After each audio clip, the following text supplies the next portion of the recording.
From the PEP Radio Newsroom, these are the stories we are covering at this hour. President Donald Trump on Tuesday signed a sweeping executive action to overhaul elections in the United States, including requiring documentary proof of citizenship to register to vote in federal elections and demanding that all ballots be received by Election Day. The order says the United States has failed to enforce basic and necessary election protections and calls on states to work with federal agencies to share voter lists and prosecute election crimes. It threatens to pull federal funding from states where election officials don't comply. The move, which is likely to face swift challenges because states have broad authority to set their own election rules, is consistent with Trump's long history of railing against election processes.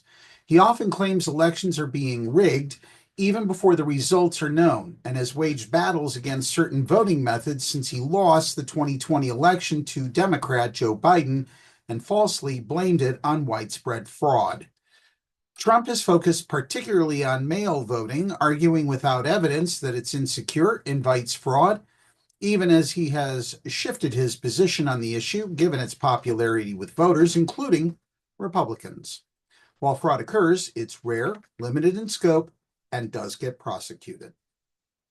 In other news about the Pumpkinführer, angry over the crush of court rulings against the Trump administration, Republicans in Congress are trying to slap back at the federal judiciary with proposals to limit the reach of its rulings, cut funding, and even impeach judges, tightening the GOP's grip on government.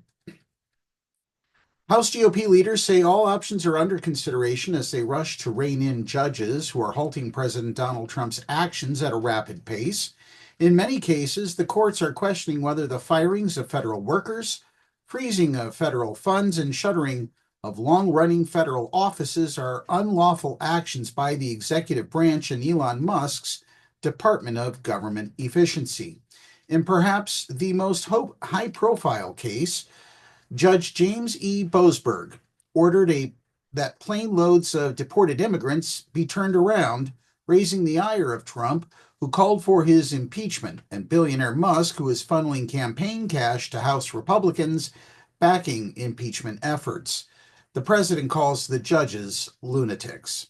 House Speaker Mike Johnson said Tuesday that desperate times call for desperate measures without mentioning impeachment. We do have authority over the federal courts, as you know, the Republican speaker said.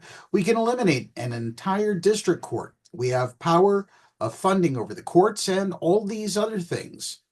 Not yet 100 days into the new administration, the unusual attack on the federal judiciary is the start of what is expected to be a protracted battle between the co-equal branches of government, unmatched in modern memory, as the White House tests the judiciary, trying to bend it to Trump's demands.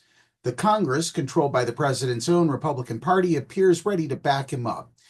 It all comes as the Supreme Court last summer granted the executive broad immunity from prosecution, setting the stage for challenges to come.